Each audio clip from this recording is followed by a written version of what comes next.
All right, good evening. We'll go ahead and get started tonight. First of all, Renee, please show all board members present. And if everyone would join me for the Pledge of Allegiance. I pledge allegiance to the flag of the United States of America and to the republic for which it stands, one nation, under God, indivisible, with liberty and justice for all.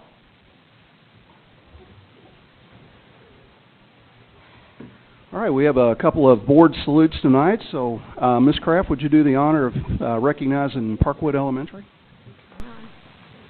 Coming. Yes. Congratulations to Parkwood Elementary for being named Indiana University Southeast School of the Year. The award is given to an individual school that has had an outstanding record for partnering with IUS Southeast School of Education.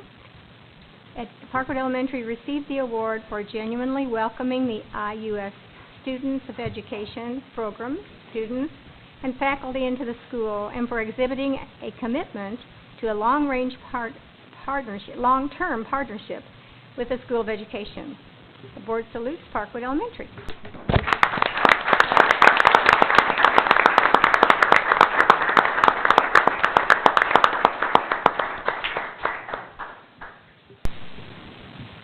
Corpage and Principal Parkwood, and I think we have some other staff members present. Anytime that our schools are recognized for premier performance is something that we take very special. And your leadership and your staff's commitment, not only to the students of Parkwood, but also to IU Southeast and that strong partnership is very valuable. And we really appreciate your efforts and want to award you a certificate of recognition, you and Parkwood, on behalf of the board and our central office. Thank you so much.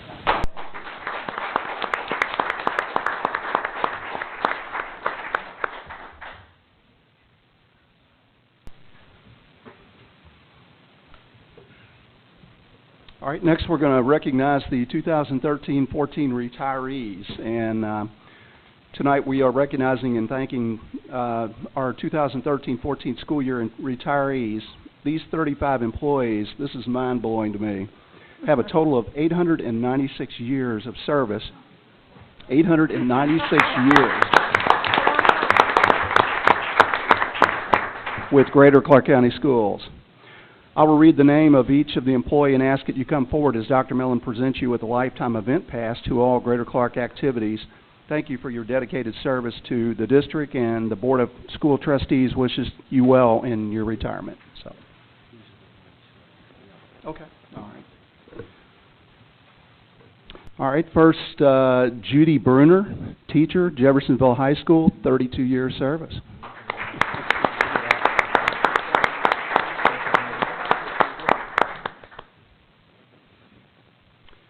Next is Frank Denton, teacher, Jeffersonville High School, 38 years service.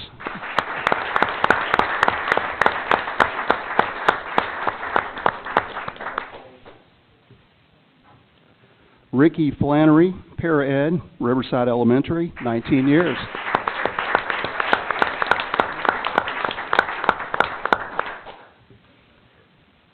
Rebecca Johnson, teacher, Utica Elementary, 20 years.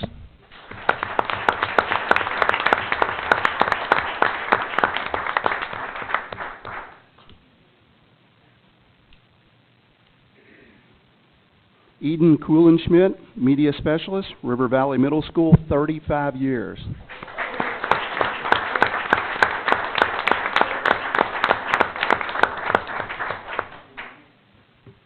Gus Lucker, energy manager, auxiliary services, 39 years.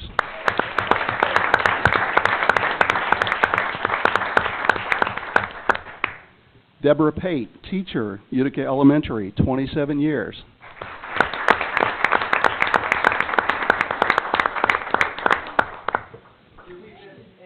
Those are the ones that please come forward here. We need to invite you. Cindy Hughes, okay. All right. Cynthia Hughes, teacher, Utica Elementary, 39 years service.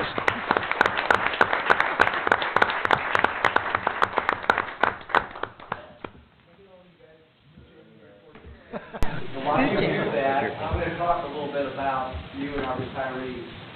There's always sort of a mixed emotions at this time of year because we feel very happy for these individuals.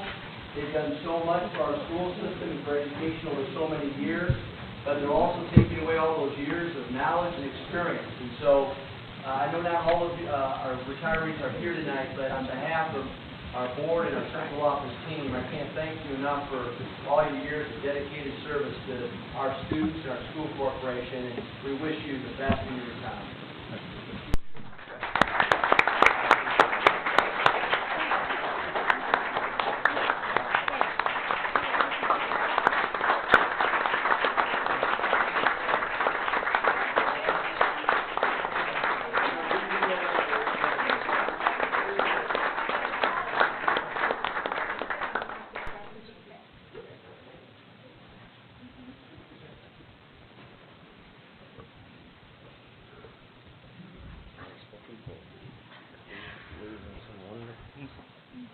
Okay, we're getting ready to get into the rest of the meeting, so anyone who came to be recognized that wishes to leave, this would be a great time. So.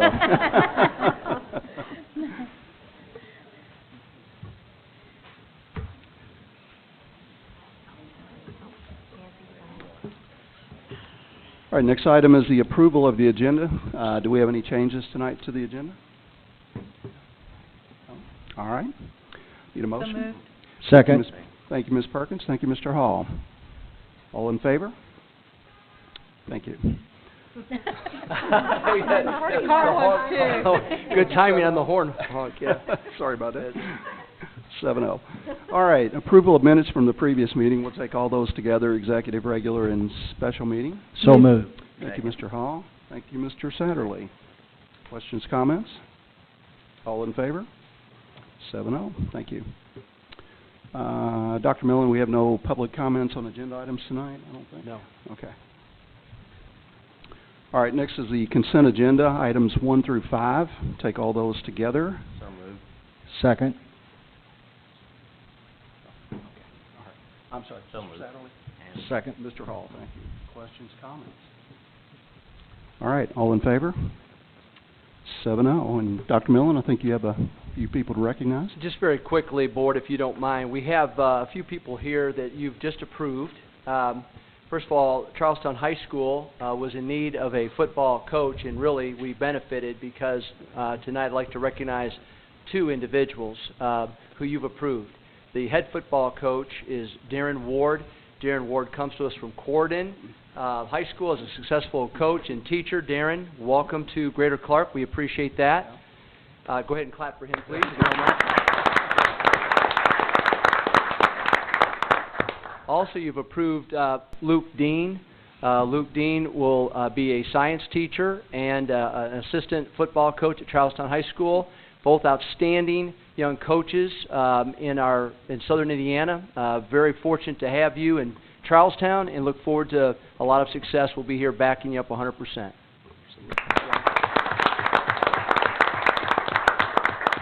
Also, Jeremy Stewart is here. Jeremy, if you'd stand, please. Jeremy, you've just approved Jeremy also this evening. Jeremy is going to be the new dean. It'll be 50% of his position will be the dean at Charlestown Middle School. He'll also be teaching math at Charlestown Middle School as well. He was a great employee for us at Jeff High School, so it's a loss to Julie Strait and that staff, but Karen Wesley's gain at Charlestown Middle School. So, Jeremy, congratulations. Yep.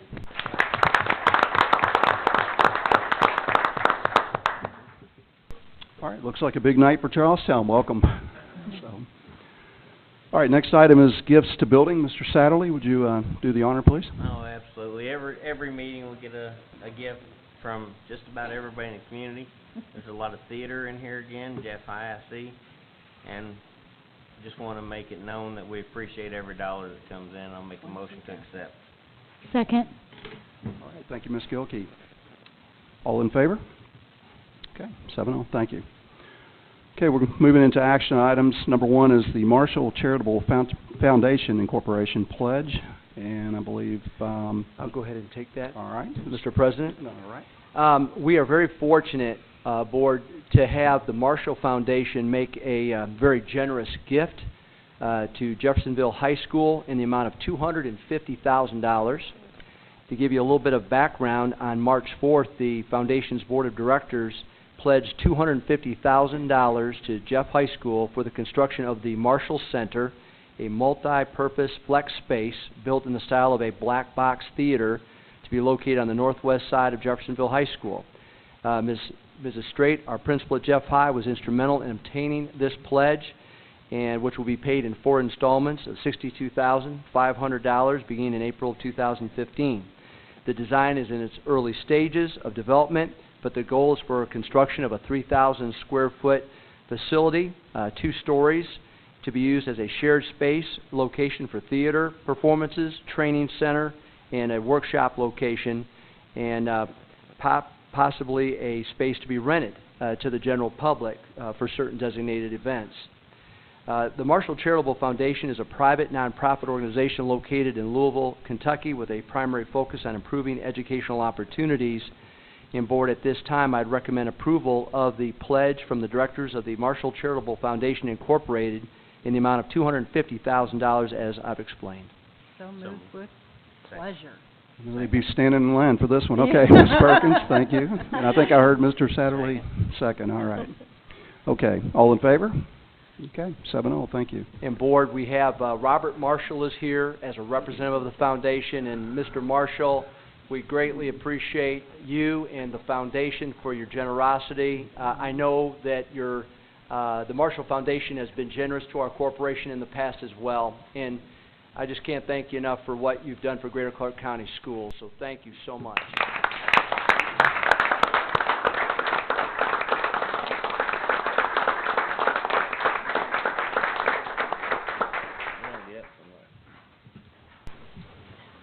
And thank you, Mrs. Straight, very much.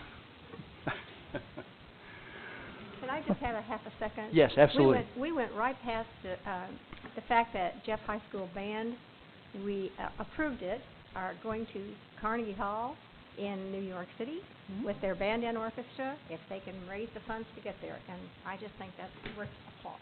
Yeah, that's outstanding. Absolutely. All right, next item is a new policy, 5150, restraint and seclusion, first reading. And I think Ann's taking us through that. So, I am. thank you. And just very briefly, what I provided for you is the first draft of the restraint and seclusion policy. And we're required by state and federal law to have a policy in place by July 1, so we're bringing that before you tonight. But we also, with the help of a couple of our principals, Laura Morris and Bunny Nash, Linda DeFore, we sat down, and Kelly Fitchett, and we sat down and worked on a restraint policy, and Sandy Lewis, that was actually put out by the State Department, and then we revised it in order to comply kind of with what we're doing within Greater Clark. And then we also put a plan together for implementation. And the good news is that we're in pretty good shape. Over the years, we have been very, very careful about making sure that we use safe crisis management, that we have trainers on staff, that we train our buildings to do so. And we've always used preventative kind of measures. Now we're just formalizing that process, making sure all of our buildings have the training that they need, and then we'll just move forward on this. But this is your first reading. If you read it and you have any questions, please feel free to email me or call me and let me know what your concerns are. Thank you very much. All right, next item is the 2014-17 Juvenile Detention Center Agreement. So looks like you're still up. I still am. I'm kind of getting to like it up there. Listen, this is just a renewal, and it is an agreement, a joint service and supply agreement that we have with Harrison County, Floyd County, and Clark County. And what it does is it allows us to provide a teacher at the detention center so that when any of our students, whether they're from Greater Clark, West Clark, or Clarksville, happen to end up in the juvenile detention center, we can continue their education. We have Janelle Fitzpatrick there. She's very good about making sure that the schools are aware that they have children who are detained, and also making sure that those kids are working on their schoolwork. This is a 3-year request to continue our agreement with them. And I'm going to go down. Move to approve. Thank you, Ms. Gilkey and Ms. Kraft. I think I saw Ms. Kraft second, so thank you. Any questions, comments? All right, all in favor? All right, 7-0. Renee, thank you. Next is the 2014-15 LifeSpring Systems of Care. And this again is a renewal too. This is an agreement that we have with Life Springs in order to provide some case management to some of our students and their families who need some help just accessing the mental health system. And the people that they employ go out into the schools, but they also go into the homes and work with the parents. It's been a very positive kind of relationship for us, and we would want to continue it. The dollars that we spend on this, we spend $15,000, and those dollars come out of federal dollars. Great. Motion to approve. Second. Thank you, Mr. White. Thank you, Ms. Gilkey. All right. Questions, comments? All in favor? 7-0. Thank you. Thank you very much. All right. Thank you. Next is a memorandum of agreement with communities and schools. Ms. Lewis? Thank you and good evening. We are recommending, and the superintendent recommends, the approval of this memorandum of agreement with communities and schools. It's very similar in nature to what we've had in the past. It's not the latchkey program. It is the program that provides delivered services for supplemental education and enrichment programs to eligible students in the various schools that are listed in the Board Action Data Sheet, which include Bridgepoint, Jonathan Jennings, Maple, Parkwood, Spring Hill, Wilson, North Haven, Riverside, and new this year we're adding Pleasant Ridge, and the cost for the contracted services at all 9 schools are $36,000. Been very happy with the services, and we recommend your approval for the continued relationship. Motion to accept. Mr. Satterley, thank you. Second. Thank you, Ms. Gilkey. Questions, comments? Sandy, this is the 3-2-1 read program, right? Okay. Just wanted to make sure. All right. It's been a great partnership. All right. All in favor? 7-0. Thank you. Next item is resolution for gift cards. Yes, what we found out, or the auditors found out, was that we were passing out gift cards. And that's a no-no without a board resolution. So what you have before you is the board resolution allowing us to give out the gift cards for the PBIS program. And so in order for this to continue, we have to have the board resolution. So we're asking you to sign it and approve it today. All right. Thank you, Dr. Dyke. Motion to approve. Thank you, Mr. Satterley. Second. Thank you, Mr. Hall. Questions, comments? Gift cards to students, correct? Correct. And staff. Good behavior. And staff.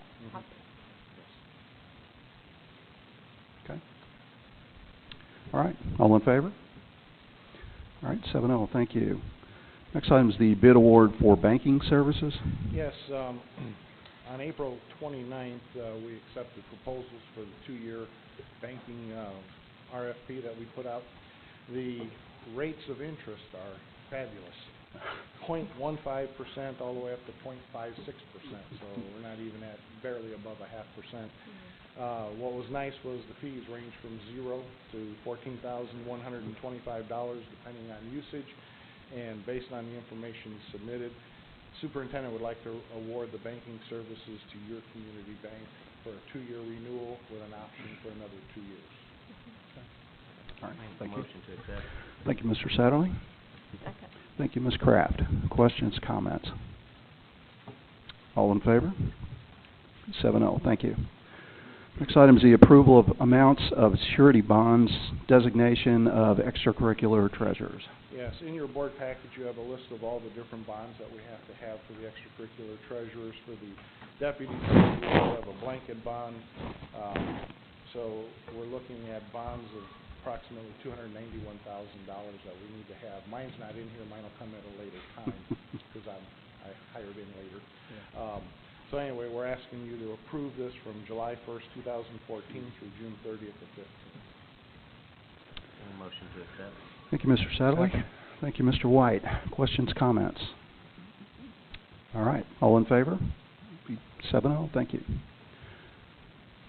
Next is the purchase of used buses. Yes, now comes the exciting part.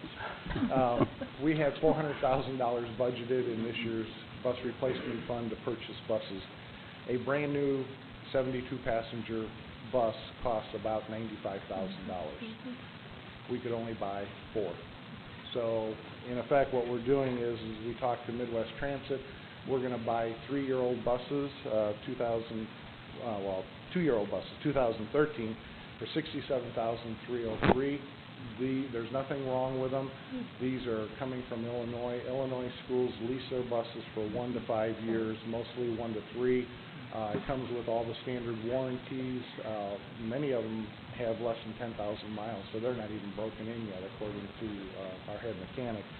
We're also going to ask permission to, we're going to start standardizing our special ed buses. Every time we order a special ed bus, which will be 1 per year, we're going to order it with a lift and air conditioning. We're getting more students that have medical conditions that need air conditioning to have the air conditioned. We also have to have a lift, because right now we're finding out, or I'm finding out, that we're actually sending 2 buses into some subdivisions, one with a lift, one without a lift, to transfer the kids there, and we can do it all on 1 bus. So we're standardizing. This will be our new plan: 1 bus a year, air conditioning with a lift. The total cost for the purchase is $495,700. And it'll be charged $400,000 to the bus replacement plan, and then $95,700 to the capital projects fund. And remember, this is just the first of many purchases that we're going to need to get our bus fleet up to snuff. So you've seen it here, the school bus of the future, right? Yes. So, okay. I'll make that motion. Thank you, Ms. Kraft. Second. Thank you, Mr. Satterley. Questions, comments? Dr. Dykle, can you walk me through why we're not bidding this, or why we don't have to bid this?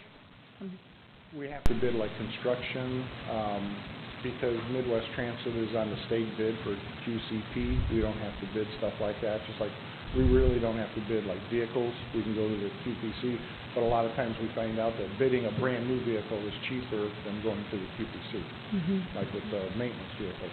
We actually got a better deal by bidding it than actually going to the state plan.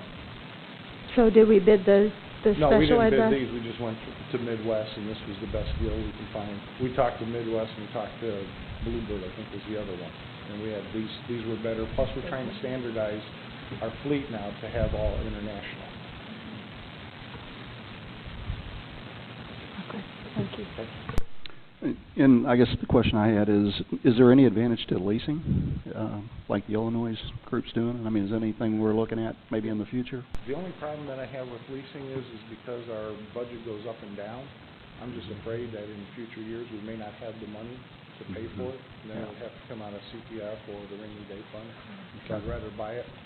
And these are only 2013, so they're not really that old and less than 10,000 miles, so that's a good deal. Okay. All right. All right. Did I ask for a motion on this? I don't remember. I thought I did. Okay. All right. Any questions, comments? Thank you for getting my back here. All in favor? All right. 7-0. Thank you. Renewal food services management agreement. Yes, in your board package you can see we have identified various areas where the management agreement with Aramark.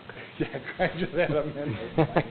Aramark, like general administrative expenses increased from 6.42 cents to 6.56 cents. It was all little things that we knew were going to be going up. Personnel, the increased management fee went from 4.28 cents to 4.37 cents. So really, this is just a standard agreement, just approving it for another year. Small increases. Move to accept. Thank you, Mr. Satterley. Second. Thank you, Ms. Kraft, closest to me. All right. Any questions, comments? Let me just say again, I think they do a wonderful job. I feel really good. I feel like the kids are really getting good food, and that has not always been the case. And I'm very impressed with these people. And they're up to date on all the state and federal laws. Yes, and that's hard to do. That's very difficult. But we've been around the schools, and it's great to see fresh vegetables and fruit and stuff.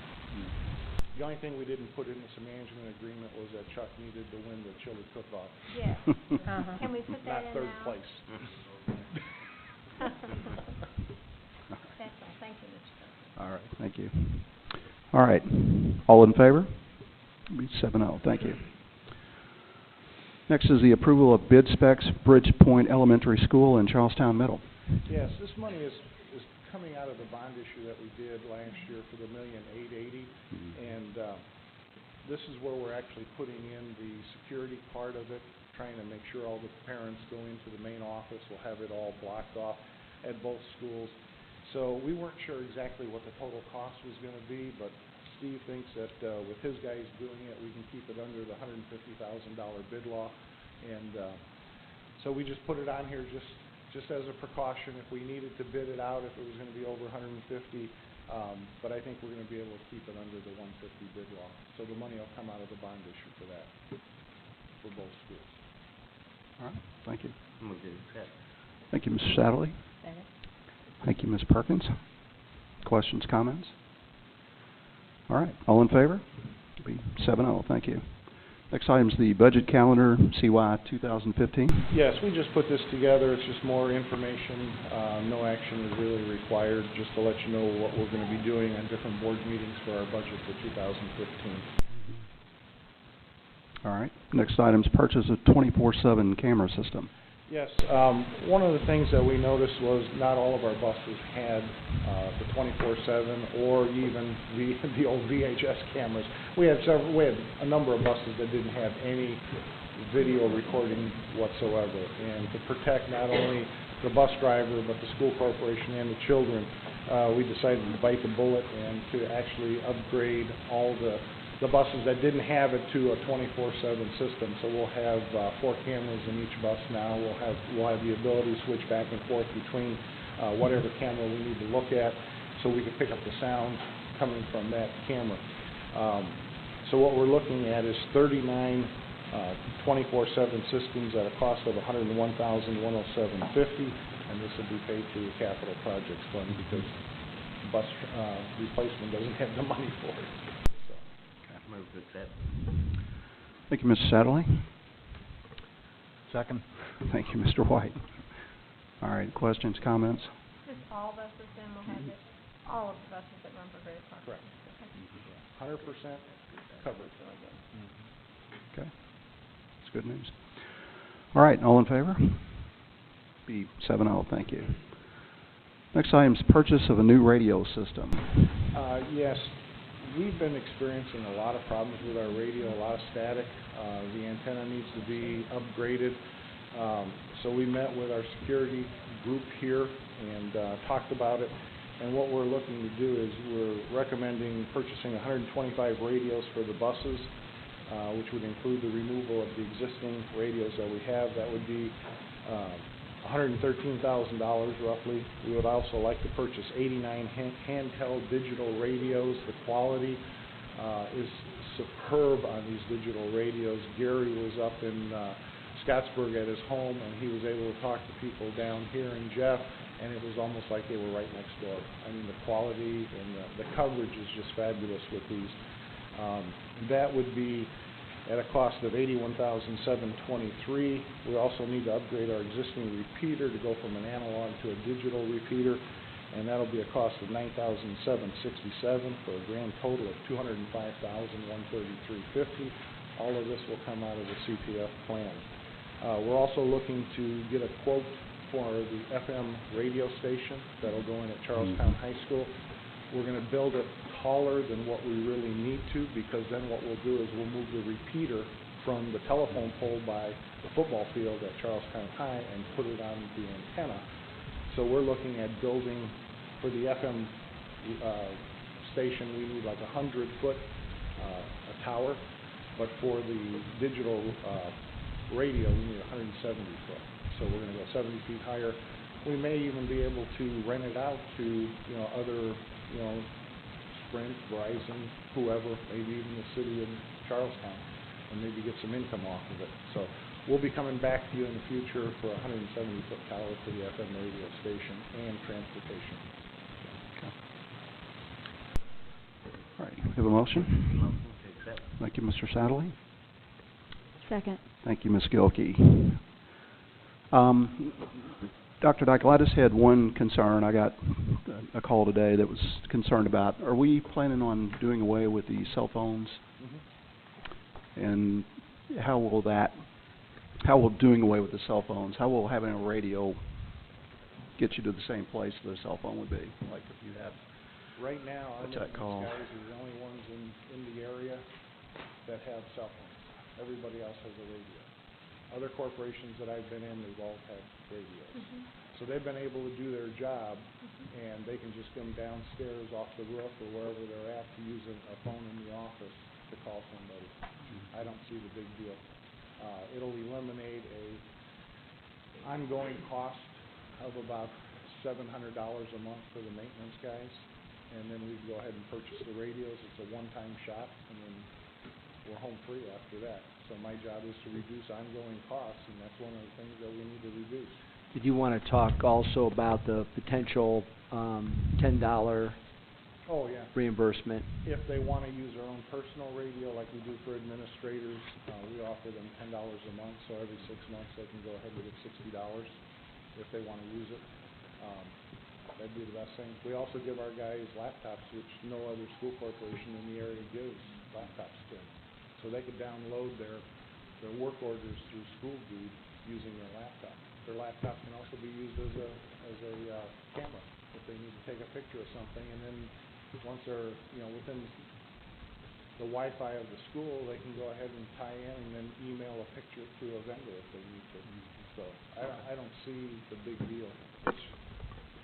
I think it was more about calling contractors or businesses to get support when they're in front of a piece of machinery or something like that. So I think the thought was that they might be losing some of the tools that they need to do their job. So anyway, just it was a concern, and you may want to take that on board as you walk through that.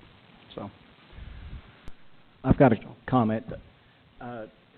The thing I need to say is tonight we're spending over $500,000 out of the CPF fund on great things. I mean, I'm sure this is going to bring our buses, transportation up to snuff. I hope in the near future, though, we allow our principals to use this money. We've got tracks on school property. We've got outdoor equipment, indoor equipment, and I guess if you take $515,000 away from principals to use around the building as needed, then things are being neglected. So hopefully in the near future, that can turn around where our principals can spend that money as they see fit to keep their school looking great. Well, that'll be part of the capital projects fund budget. I mean, we automatically build that in. Steve will give me a list of which tracks need to be repaired, tennis courts need to be refinished, so that's all part of his budget when he gives it to me.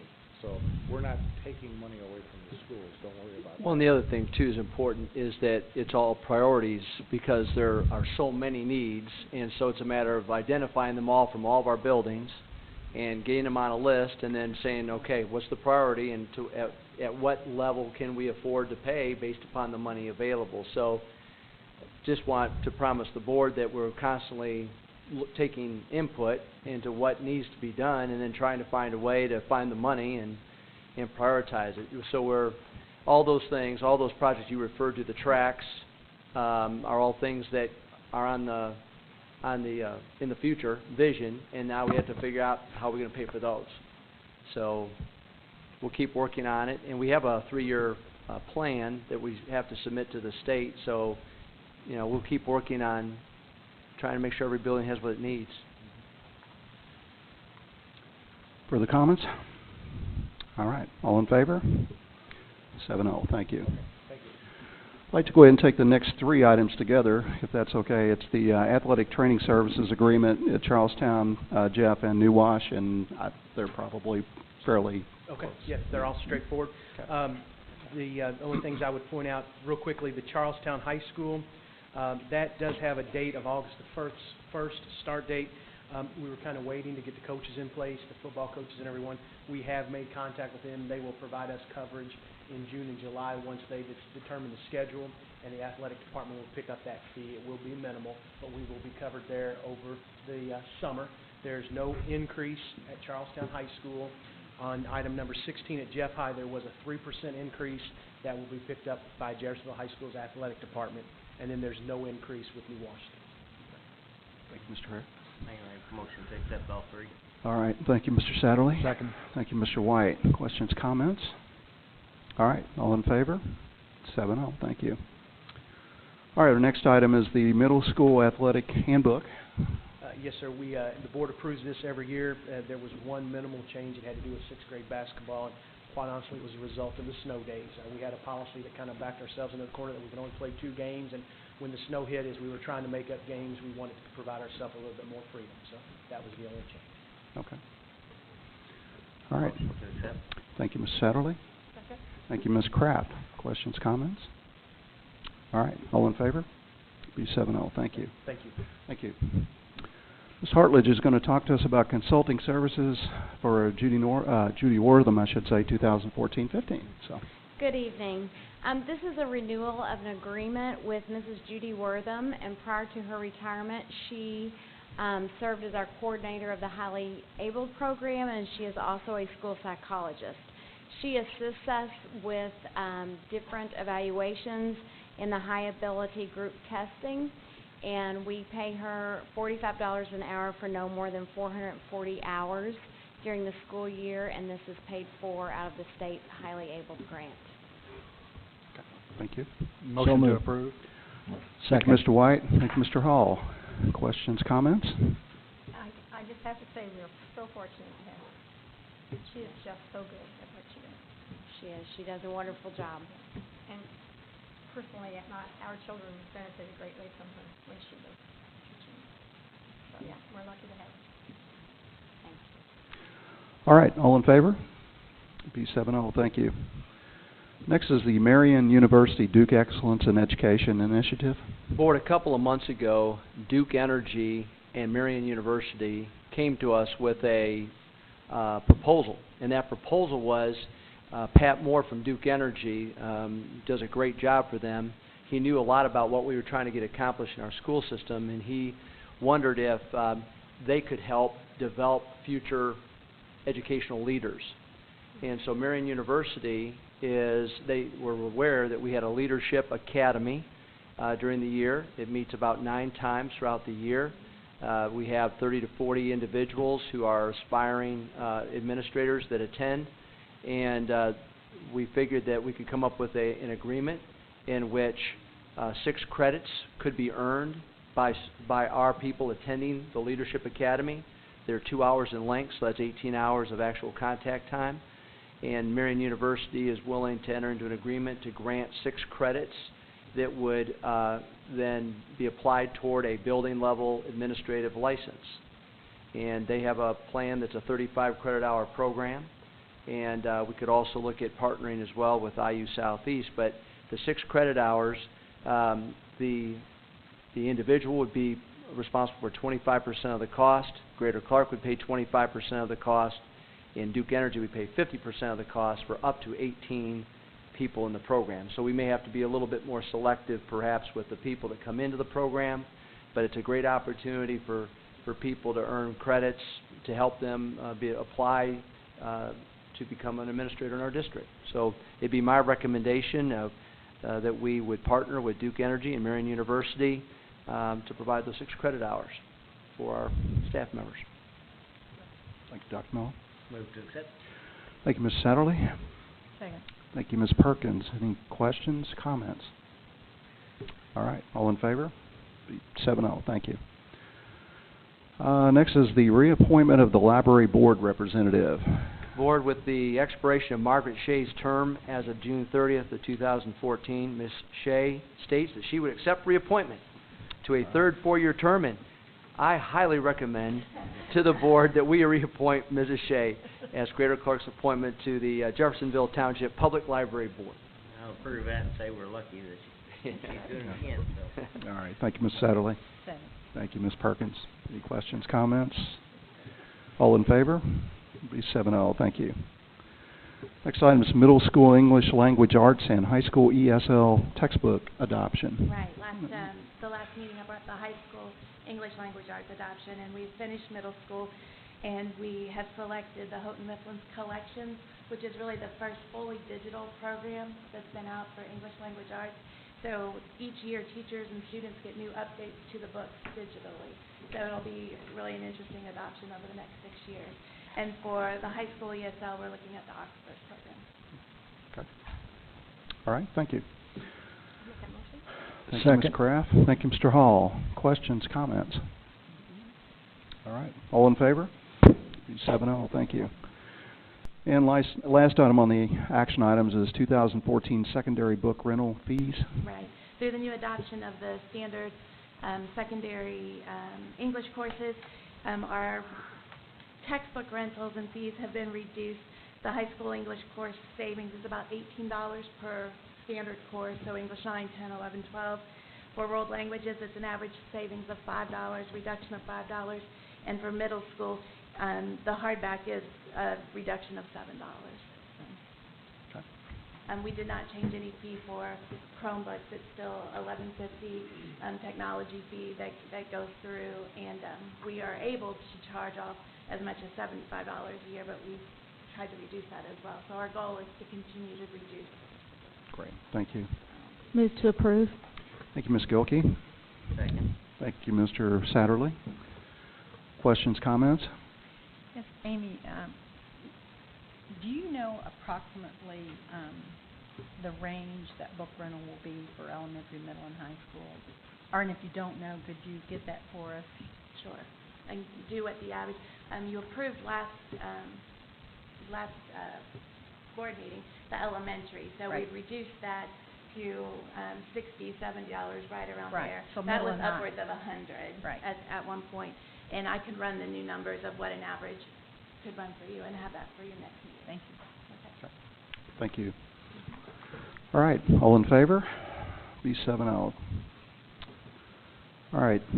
Next item is board reports, requests. I don't know if anyone has anything. Mr. Hall? No. Ms. Perkins? Mr. Satterley? Ms. Kraft?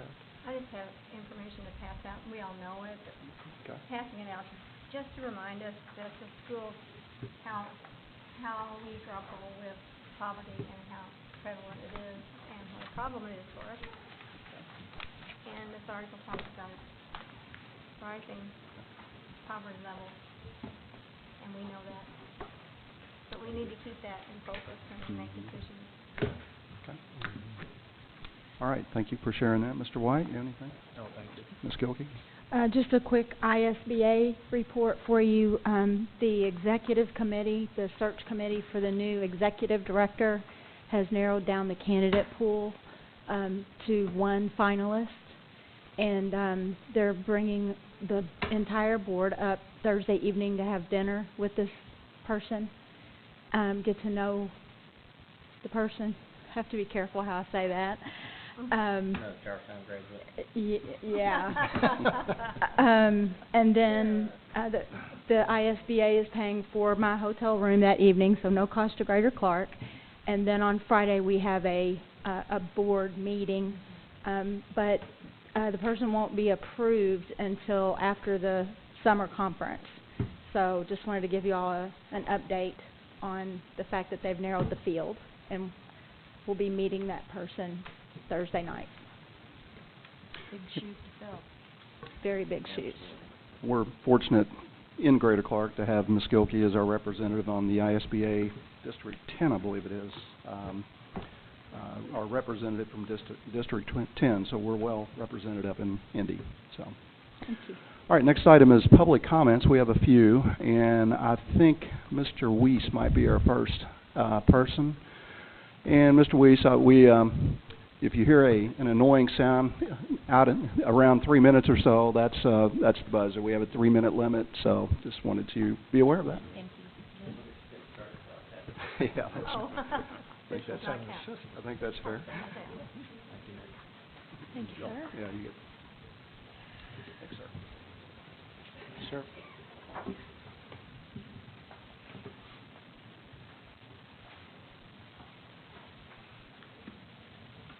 Thank you for allowing me to speak with you this evening. I'm sorry, 3 minutes is not really adequate time to explain or convey the depth of the frustration with which we're dealing with in teacher attendance, so I apologize. I'm going to read quickly. The teacher attendance policy, and now an arbitrary decision of a penalty of teaching evaluations, no matter how small one may think it may be, is what we're dealing with at this time. These days we're discussing are agreed upon and in good faith at a collective bargaining table, and are kind of a give and take situation that we've been discussing. The attendance policy, in our opinion, the GCA's opinion, that this is a discriminating type policy. We feel that it's seeking the sick and those in need of medical attention, maternity leaves, gallbladders, cancer, things like that. No matter the leave, with or without doctor's note, we're finding that this policy seems to be identifying those. For someone to say that there's an approval for that leave is true, but we need to talk some truth there.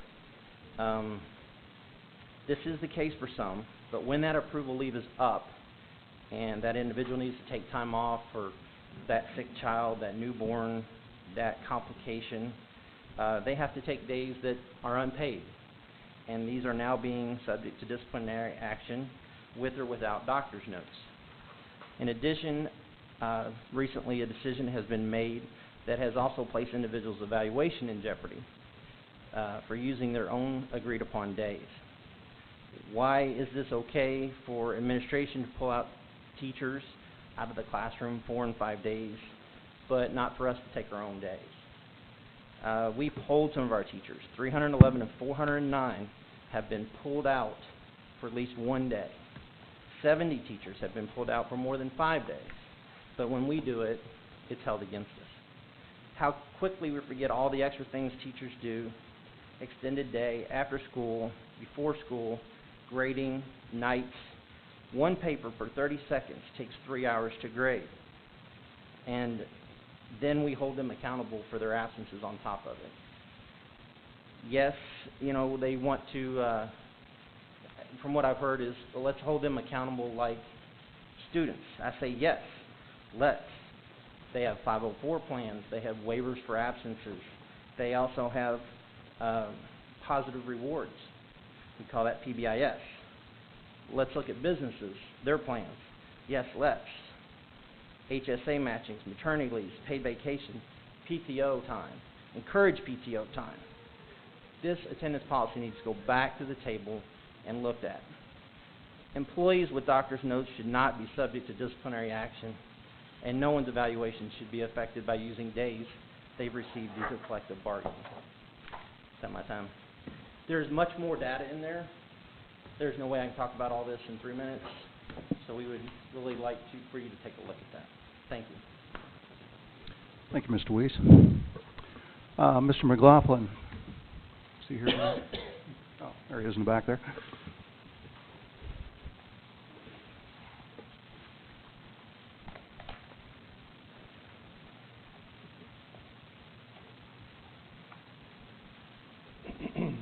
Good evening, members of the board, superintendent, administrators, members of the public.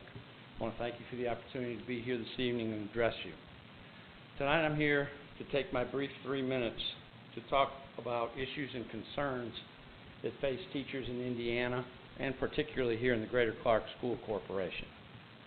It seems recently that public education and its teachers have been under attack from all sides.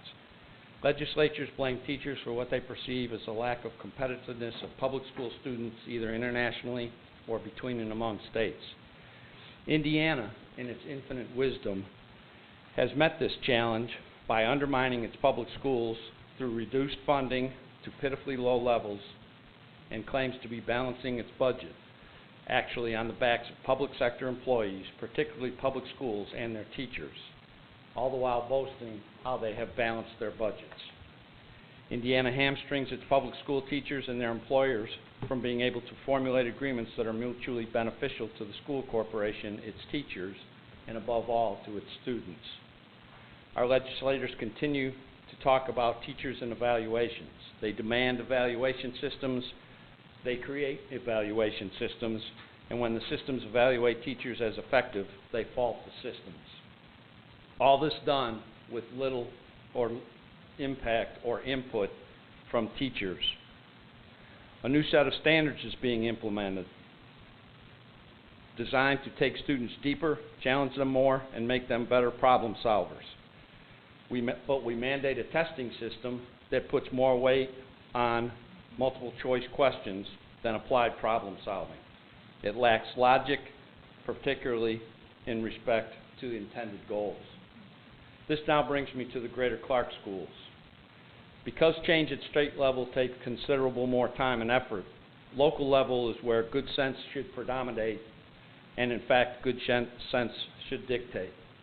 It dictates that teachers be involved at all levels. In fact, structures are in place to involve teachers. They should be utilized to their fullest. You heard comments earlier from Mr. Weiss, and you will hear more about the leave policy.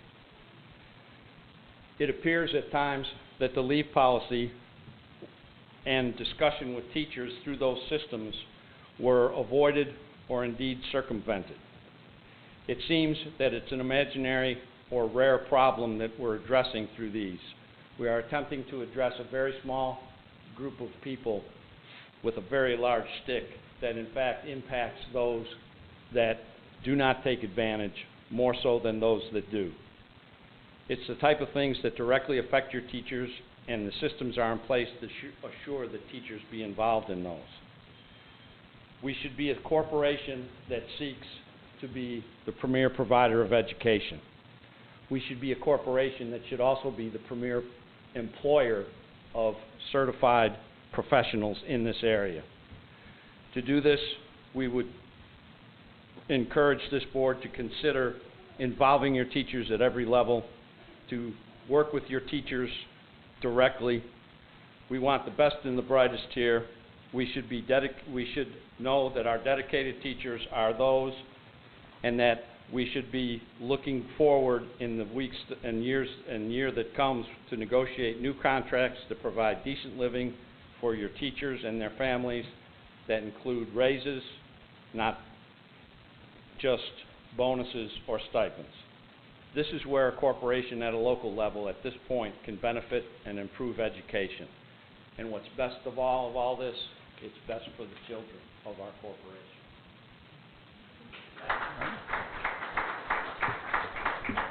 Thank you, Mr. McLaughlin. I think our next speaker is Ted, and I'm sorry if I messed the name up, but it's Tedzia Wallace. Thank you. My apologies.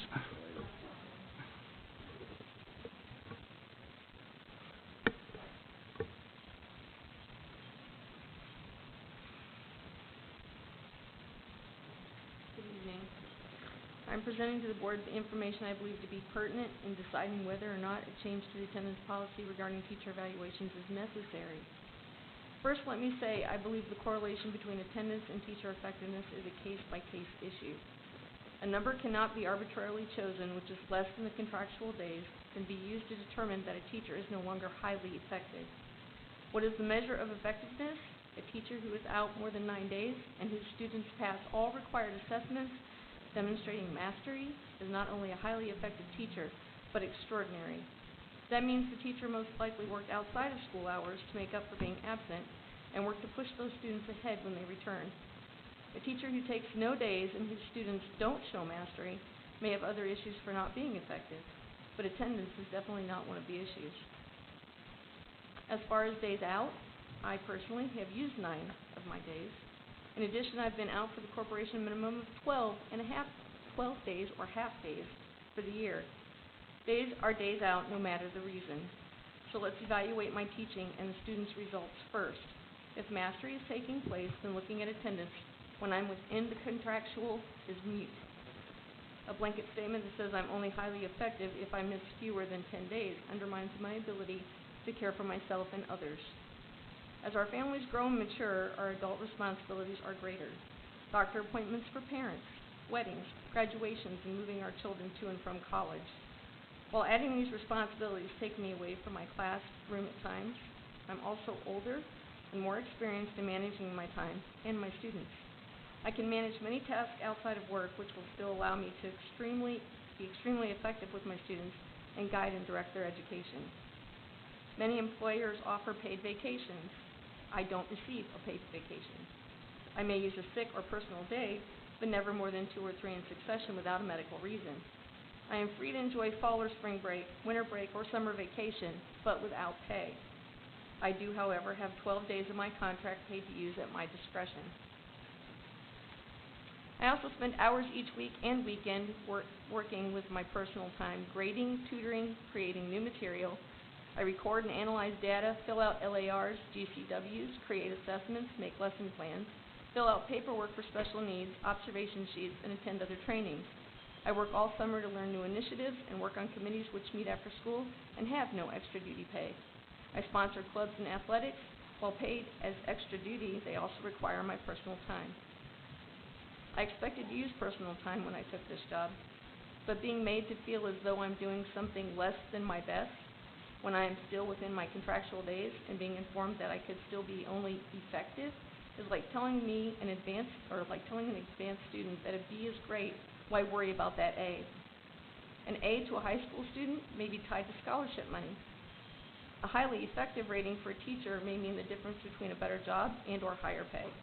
Neither example should be punished with a lower rating just because of missed days if the rating was earned. Thank you for your attention to this matter. Thank you. Ms. Swanson.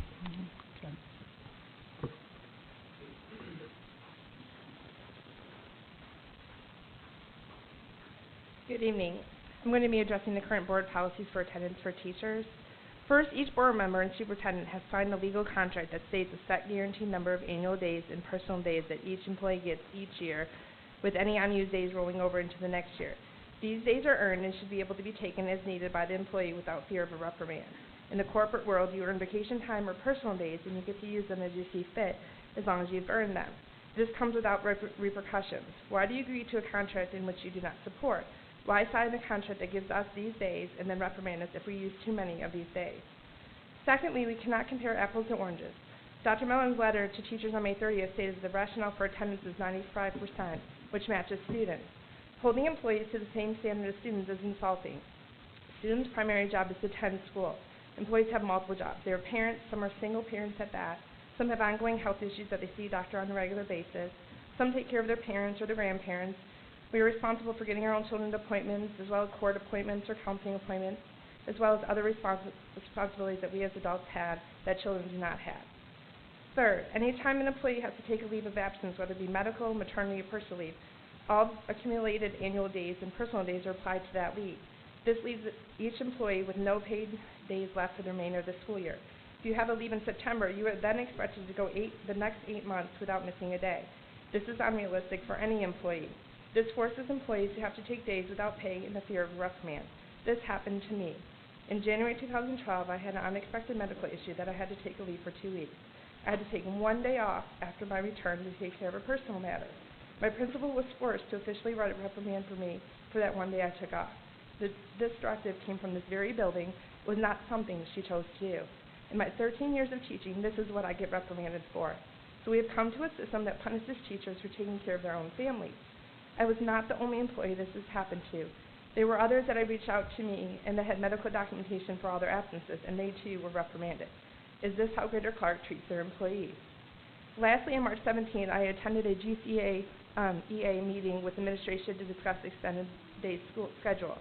I personally brought up concerns of how the extended day would force increased attendance issues among the staff, and it did. Dr. Mellons responded to my concern with, quote, there may be attendance issues, and if so, that will be on my shoulders, end quote. Several staff in my building had to take off regularly for medical appointments that normally they wouldn't have to. Another had to take off for graduate classes that she was taking. These absences put some over their days for the year, and some are in fear they'll be in trouble. Again, is this how you want to treat your employees? An attendance policy needs to be in place, but also needs to be realistic. Otherwise, you will continue to have issues that you're experiencing now. Bottom line is our contract states those days are ours to use, but board policy states if you exceed more than 12 days, you can be reprimanded. This is a contradiction. Thank you.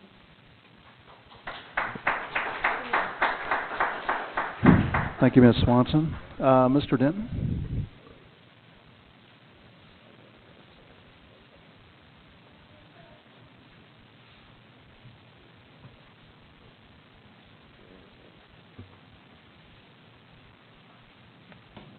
First of all, I want to thank you. When I was in the classroom, I seldom had this much attention at one time during prime time, which is the first 5 to 15 minutes of class. And I really appreciate the way you focus. It makes us a little nervous, actually, probably. But I appreciate it. I know you're paying attention, and you don't have to pinch yourself to stay awake most of the time you're doing 2 with, or 3 minutes. I want to apologize. I misspoke, and Dr. Mellon pointed out I misspoke last meeting on one thing. I was talking about manipulating grades. What I meant by that was we changed our grading scale to go 96 and above, thinking that's going to put maybe a little more stress, but we get the kids to try a little harder to reach higher.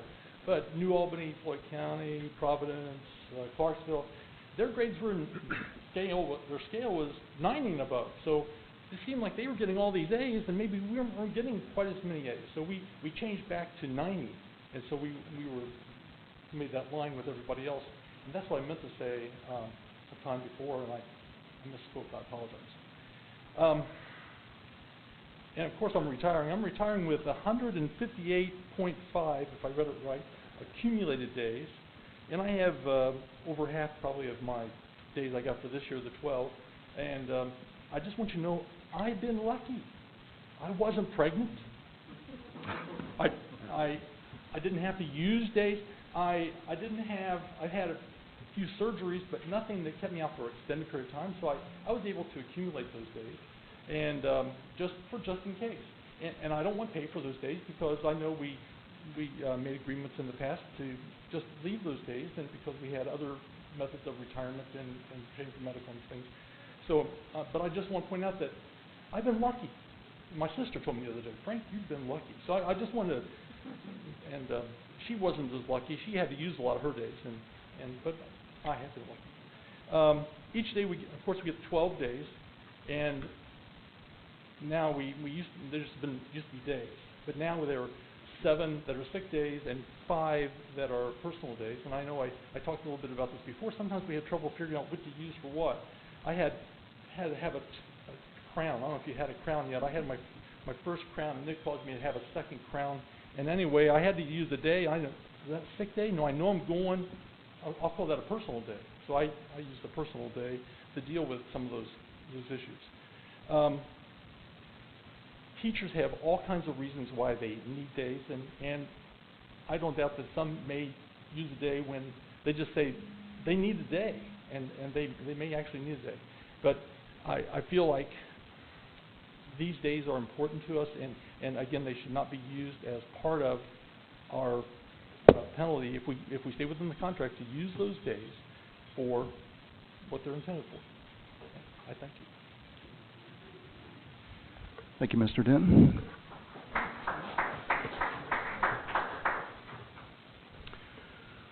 Okay, next item is board comments. Mr. Hall?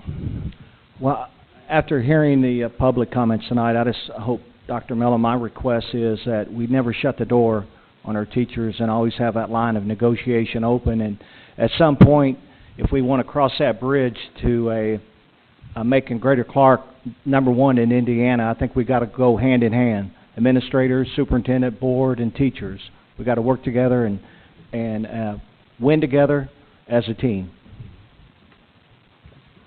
All right, thank you. Ms. Perkins? Mr. Satterley? Ms. Kraft? Just to say we appreciate you. Thank you for all you do. Mr. White? I want to thank everyone that spoke this evening. We were listening, we do listen, and there'll be discussions, and so thank you.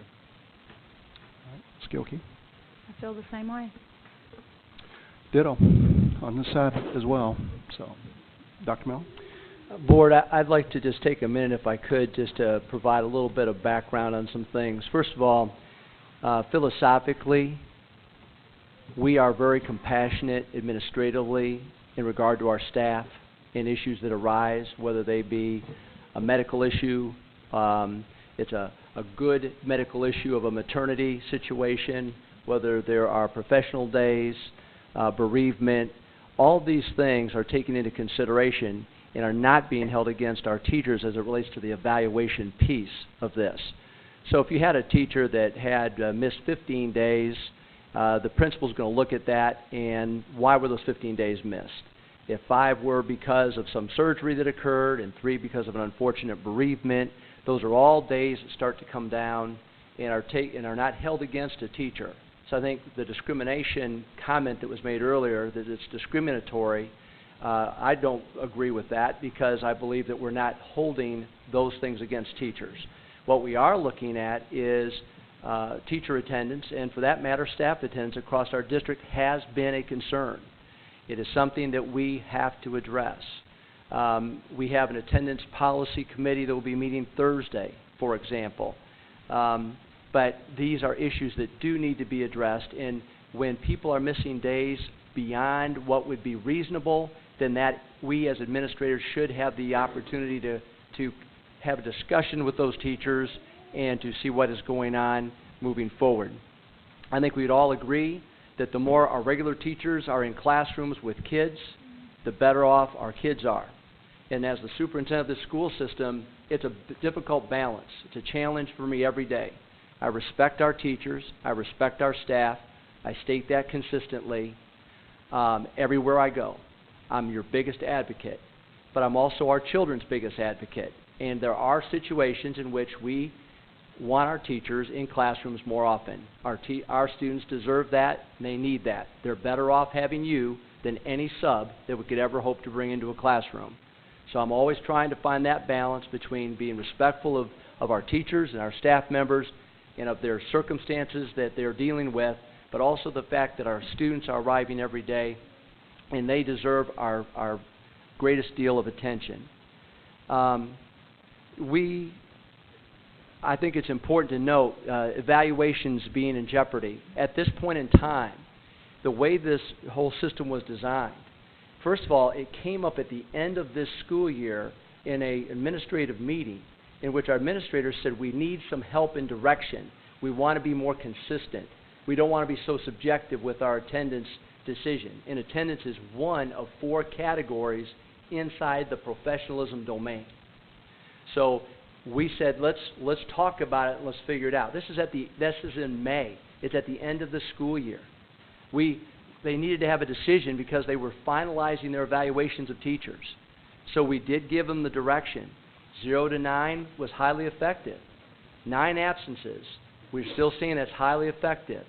Again, taking into account the maternity leaves and professional development days and wiping those off of that slate. If it's less than 9, it's highly effective. If they're 10 to 12, then it's effective. In the evaluation philosophy, effective is the baseline measure. That is the philosophy of the evaluation tool. 3 is the solid, stable, good teacher. 4 is the teacher that excels in any of one of 23 different component areas. And so attendance is, in fact, 1/23 of the teachers of evaluation. So we need to have conversation. We need to have discussion about issues. We need to be sensitive to our staff members who have issues that might be medical in nature, maternity leave, professional development, bereavement. We need to be compassionate and sensitive. But there are situations that are occurring that it doesn't go to that level with some staff members, not just teachers. And we need to begin to address those. So I'm all in. I'm 100% supportive of the fact we need to have a serious hard look at our attendance policies, not just for teachers, but across the whole school corporation. We have a meeting set up for Thursday with that group. We will meet as long and as often as they want in regard to that. The evaluation committee will meet. We promised at the beginning of the year there'd be another evaluation committee meeting at the end of the year. That will happen. We can talk about attendance. And the whole idea is we want to get better at what we do. And none of us is perfect at anything that we're doing. So we do everything I've done in the 2 years I've been here, everything that we've done, it's not been on an island, just myself. I've not done it, just made some decision arbitrarily. I've always involved other people in the discussion. That's my job. I sit down every big initiative that we've put together. It's not just been me. It's been a whole team of people. I do involve the teachers. I do engage the teachers. I do involve the staff. I go to listening sessions in buildings. You are aware of all the things I try to do to be open and accessible. My door is always open, has always been open, and will always be open.